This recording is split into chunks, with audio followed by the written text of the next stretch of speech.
فیض اسماعیل خطیب صاحب بہت لمبا چوڑا سوال کرتے ہیں۔ سارے سوال کا خلاصہ یہ ہے کہ فزیکل ایجوکیشن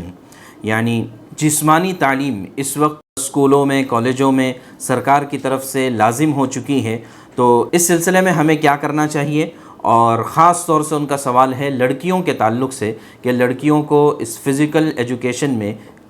حصہ لینا چاہیے یا نہیں لینا چاہیے۔ دیکھیے، جہاں تک فزیکل ایجوکیشن کی بات ہے، ظاہر ہے کہ اس کے پیچھے مقصد ہوتا ہے کہ فزیکل فٹنس کو اور مینٹل فٹنس کو پروموٹ کرنا، تو ظاہر ہے کہ یہ تو بہت اچھی چیز ہے، شریعت بھی اس کی ہمت افزائی کرتی ہے۔ اللہ کے نبی صلی اللہ علیہ وسلم کی سیرت میں بھی ہمیں ملتا ہے آپ کا سوئمنگ کرنا، آپ کا ہارس رائڈنگ کرنا، آپ کا دوڑ لگانا، آپ کا کشتی کرنا، خود اللہ کے نبی صلی اللہ علیہ وسلم کا اسی طرح تیر اندازی کرنا وغیرہ مختلف کھیلوں کا ذکر ہمیں ملتا ہے سیرت میں۔ اور اس سلسلے میں ہماری ایک ویڈیو بھی ہے کہ جس میں وضاحت کے ساتھ بتایا گیا ہے کہ انڈور اور آؤٹ ڈور گیمز کا کیا حکم ہے، تو اس کو دیکھ لینا چاہیے۔ البتہ اسپیسیفک ان کا سوال ہے لڑکیوں کے تعلق سے، تو دیکھیے لڑکیوں کے تعلق سے سب سے پہلی بات تو یہ ہے کہ شریعت میں کو ایجوکیشن سسٹم یہ جائز نہیں ہے، یعنی لڑکا لڑکی ایک ساتھ ایک ہی جگہ پر رہ کر تعلیم حاصل کرے، شریعت کی نگاہ میں یہ ناجائز ہے۔ البتہ شریعت میں لڑکیوں کے لیے اور خاص طور سے وہ لڑکیاں جو قریب البلوغ ہو جائیں،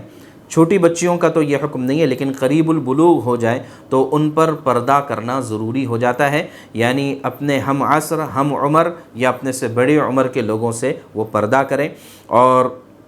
اس کے لیے بہترین جو ہمیں وضاحت ملتی ہے وہ یہ کہ اللہ کے نبی صلی اللہ علیہ وسلم نے ایک روایت میں فرمایا کہ مروا اولادکم بالصلاۃ وہم ابناء 7 سنین، کہ اپنے بچوں کو 7 سال کی عمر میں نماز کا حکم دو، اور اگر 10 سال کی عمر تک بھی اگر وہ نماز کا اہتمام نہیں کرتے ہیں تو ان کے ساتھ سختی کا رویہ اختیار کرنا چاہیے۔ اسی حدیث میں یہ فرمایا کہ جب یہ 10 سال کے ہو جائیں تو ان کے بستروں کو الگ کر دو، مطلب یہ ہے کہ اگر لڑکا لڑکی بھی ہے تو ان کا بستر الگ ہونا چاہیے، اسی طرح ماں باپ سے ان کا بستر الگ ہو جانا چاہیے۔ تو پتہ یہ چلا کہ 10 سال کی عمر یہ عام طور سے قریب البلوغ کی عمر ہوتی ہے، تو اس وقت سے پردے کا اہتمام کرنا ضروری ہے۔ اب یہ کہ ہم ایسے سکولز میں پڑھتے ہیں جہاں پر کو ایجوکیشن ہوتا ہے، ساری چیزیں ہوتی ہیں، تو اس وجہ سے اگر کہیں کسی جگہ پر پردے کا اہتمام ہو رہا ہے تو ظاہر ہے کہ پردے کے اہتمام کے ساتھ عورتیں یا لڑکیاں ہر قسم کی فزیکل ایکٹیویٹیز کر سکتی ہیں، چاہے وہ ایکسرسائز کرنا ہو،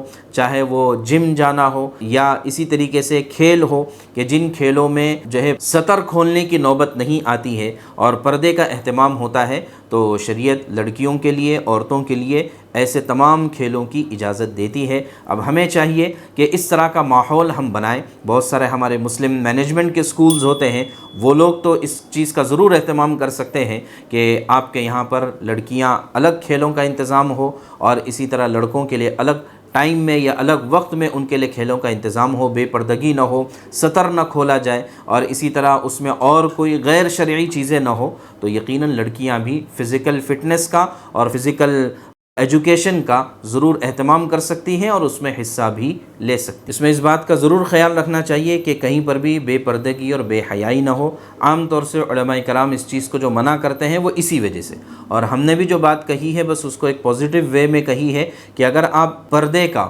اور حیا کا اہتمام کرتے ہیں تو ان تمام چیزوں کے ساتھ اس کی گنجائش ہے۔